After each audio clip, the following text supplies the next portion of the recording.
affordability policies and how specifically it relates to consumer outcomes? Would it be? Thank you, Senator, for that question.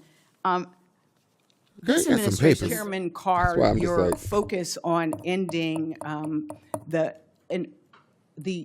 that you, Mr. Chairman? It was. Mr. Chairman, that was a nice if you throw. will That was nice. give me a Tap. point of... A little disrespectful that they always try to interrupt my sister, baby. He does tap, tap, tap.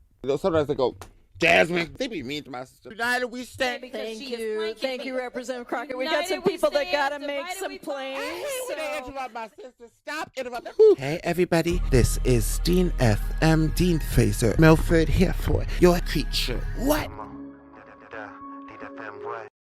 Today, I wanted to do another reaction video introducing another strong black Democratic sister in the game and in politics doing her thing, Lisa Blunt Rochester. As we champion our advocacy and the legacy of black women, always do please, once you do that, make sure that you take the person that you see, the politician that you see, and go and follow your sister. Go and support your sister. Go support the community. A little bit about Democratic Senator Lisa Blunt Rochester. She is from Delaware, who first served in the U.S. House of Representatives beginning in 2017, becoming the first black woman ever elected to Congress from Delaware. We love our first. Before running for federal office, she worked in Delaware state government in roles focused on labor, workforce development, and job training programs that helped people find work. In Congress, she focused on expanding economic opportunities, lowering prescription drug prices, investments in infrastructure and clean energy jobs that create employment in underserved communities, supported civil rights protection, including the Equality Act to protect, listen up, LGBTQ plus women discrimination. Throughout her career, she has emphasized closing racial economic gaps. Without further ado, right into this. She sounds powerful. She sounds wonderful. She sounds like she's been in it for a minute, like a lot of my sisters have. A lot of people just overlook. Thank you, Mr. Chairman, and thank you to the witnesses. I come from the state of Delaware. We are, like many of my colleagues, we're urban, we're suburban, we're rural, and we're also coastal. For me and a lot of members here, we've been working on the digital divide for a very long time. And that's everything from investing in connectivity to looking at modernizing our maps. We have places in Delaware where you will drive and your call will drop. You know exactly where that spot is going to be. But the bottom line is, it's very dangerous. If people you can have dox access, but you can't afford the services, then you really don't have it. And so we are in the midst of an affordability crisis. Right. Everything from rent to groceries to broadband internet has gone up. And it's clear that we have to be laser focused on affordability. So my first question is for you, Commissioner Gomez. Can we eat, Commissioner Gomez, dear? Democratic leadership at the FCC in the past has emphasized affordability, competition, transparency, and closing the digital divide.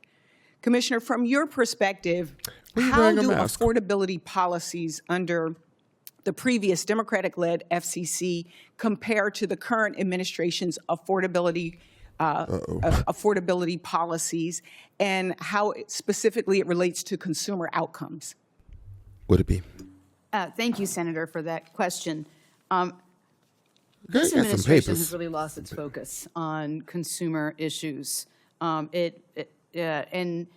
particularly on affordability. We have not seen any action to address affordability. When we lost the Affordable Connectivity Program, millions of consumers lost their service and lost their support for their service. We are spending billions of dollars to deploy networks, but we're not going to have sustainable networks if people cannot afford to actually have subscribe to the service. Yeah, I don't understand that. We need seniors to have access so that they can get healthcare services. We need students to have access to broadband so that they can prepare themselves for this AI economy that is coming. We need people to be able to access the internet for jobs. I was just listening this morning to the head of the National Economic Council who said we're not going to have a problem with finding jobs because they can be found on the internet. And my thought at the moment was, if you have access to the internet, Right. No, internet needs to be a human right. I've heard that from a few people. I've heard other arguments against it. It's very easy to provide. I think it's also government services. You got court, you got healthcare, you got basic information. Like my concern, I think, with that for the reason of political or for accurate information is obviously there could be some tampering to national guardrails that are put or whatever. They f up everything. They done corrupted Nicki Minaj. Like, Island girl, Donald Trump, wanna go home. Trump, wanna go home. corrupt anything. Instead, this commission took back the ability to provide hotspots through libraries so that people could have internet at home, and so that students could have hotspots through their schools. Same thing with Wi-Fi on school buses. We are not ensuring that people who cannot afford to be connected can get access to the internet. So not only will people not be able to afford the services and the tools that they need, but more people will be left behind. Correct. Commissioner, as connectivity expands through the Internet of Things, AI, the future 6G networks, cybersecurity risks to consumers grow significantly. Do you believe the FCC has taken the appropriate steps to future-proof the cybersecurity of everyday Americans in an increasingly complex telecommunications ecosystem, and why? And Commissioner Trustee, I'm going to ask you a similar question. So this commission has had a lot of focus on security, but at the same time, it also has taken away the regulatory backstop to ensure that the companies actually have cybersecurity policies. This just happened with regard to the response to Salt Typhoon. This administration has been very concerned about Chinese equipment. Wow, and yeah. it has looked for every opportunity in order to make sure that we do not have Chinese equipment and insecure equipment in our network. But when China actually hacks our networks, this administration took away the rulemaking that would have actually required carriers to make cybersecurity front of mind. I'm also concerned that we have put a pause on the cyber trust mark, which is a market-driven mechanism, which I would think my Republican colleagues would actually really appreciate, a market-driven mechanism in order for consumers to have information about whether the devices they're using come from businesses that use good cyber hygiene. So I'm hopeful that we'll be able to get that going again, because that's a really important public-private partnership in order to ensure security. I have very limited time. Commissioner Trustee, I'm going to ask you this question for the record, which is, you spoke about the need for the U.S. to keep pace with international telecommunications trends, including cybersecurity. And I was going to ask if you agree with Commissioner Gomez on her assessment and what else you'd like to add. So I will follow up with you on that. But I do, in the interest of time, want to spend a moment because I'm very, very concerned about Chairman Carr, your focus on ending was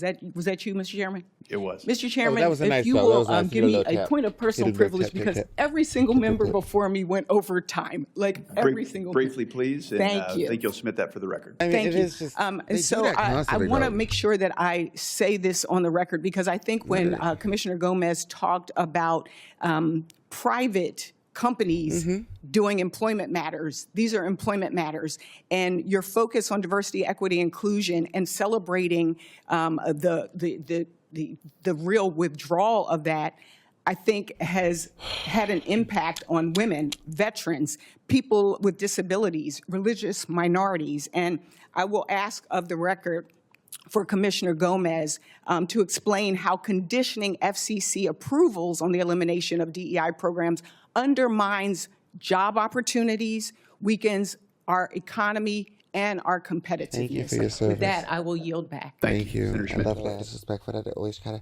interrupt my sister, but he does tap, tap, tap.